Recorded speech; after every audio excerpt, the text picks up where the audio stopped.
یہ زیادتی یہاں کی عوام کے ساتھ کی گئی. میں جب جج تھا میں نے تب بھی یہاں کی عوام کی خدمت کی. میں نے کبھی کوئی تمیز نہیں کی. میں نے کوئی پہاڑی کچھ نہیں دیکھا. میں نے کبھی ہندو اور مسلمان نہیں دیکھا. میں نے علاقائی تعصب سے اوپر اٹھ کے آپ کی خدمت کی. میں انشاءاللہ اگر آپ مجھے طاقت بخشو گے میں اسی طرح ان تمام تعصبات سے اوپر اٹھ کے آپ کی خدمت کروں گا. میں غریب عوام کی خدمت کروں گا.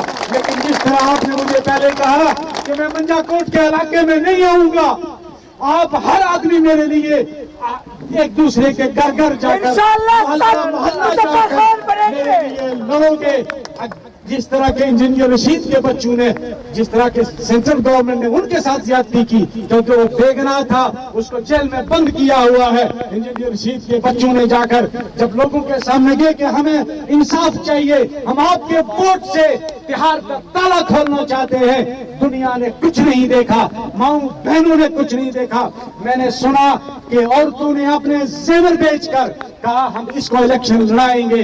ایک گاڑی لے کر وہ نکلے, دو چھوٹے چھوٹے بچے, انقلاب لے آئے. اگر میرے ساتھ یہ لوگ کھڑے ہو جائیں ہم کیوں نہیں انقلاب لا سکتے؟ مظفر صاحب آپ قدم بڑھاؤ, مظفر صاحب قدم بڑھاؤ, ہم تمہارے ساتھ ہیں. ہم کیوں نہیں اس ناانصافی کا منہ توڑ جواب دے سکتے؟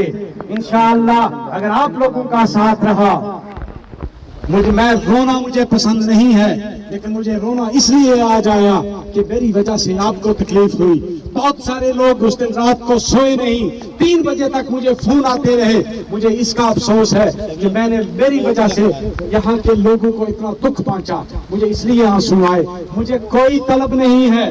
میں یہ بھی آپ کو بتا دوں, اس دن رات کو اگر یہ صبح لوگ میرے پاس نہ آتے, یہ سرپنچ مغل صاحب, ایوب صاحب اور میرے علاقے کے کچھ لوگ, بی جی سے پورے علاقے کے لوگ, میں نے کسی کو نہیں بلایا. ککوڑا کے سرپنچ سب سے پہلے میرے پاس پہنچے.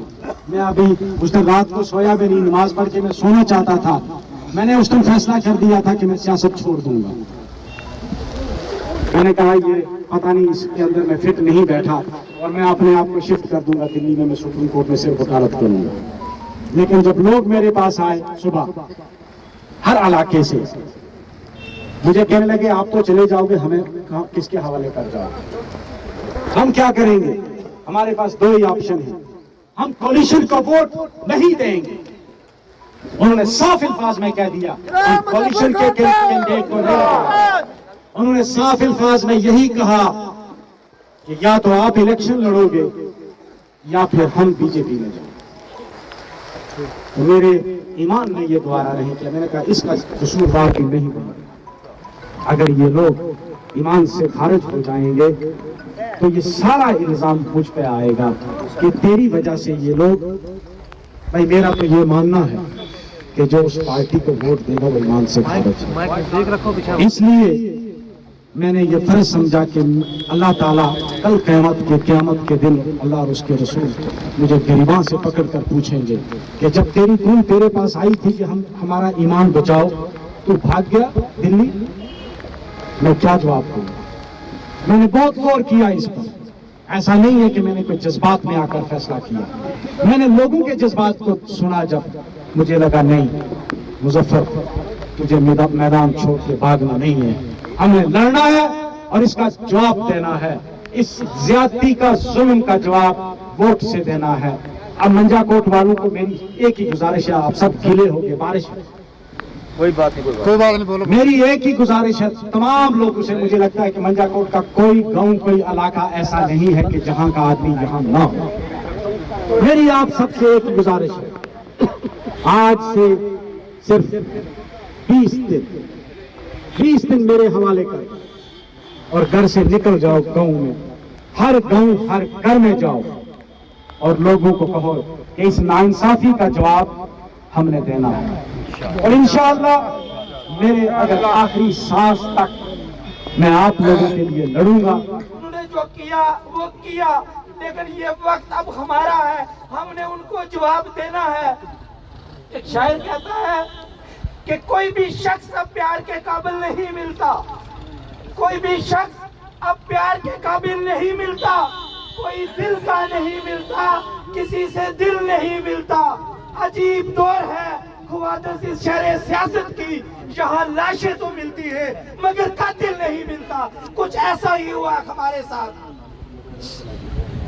مظفر اقبال خان، یہ سارے لوگ جانتے ہیں، یہ جب جج تھے صرف رجوری اور پنچ کے لوگ جانتے تھے کہ مظفر اقبال خان ایک جج ہے، لیکن جب انہوں نے ریزائن دیا، قربانی دی اس عوام کے لیے، تو اس وقت پورا ہندوستان نہیں پوری دنیا جاننے لگی۔ جب جموں کشمیر کے وہ اعلیٰ حکمران جنہوں نے اس عوام کا خون پیا، انہوں نے ہزاروں سال ہم پہ حکومت گھروں میں بند تھے، وہ ایک واحد ایسا انسان تھا جو ہندوستان کی سب سے بڑی عدالت میں پکار کے چلا کے کہتا تھا کہ ہمارے جموں کشمیر کے ساتھ ظلم مت کرو۔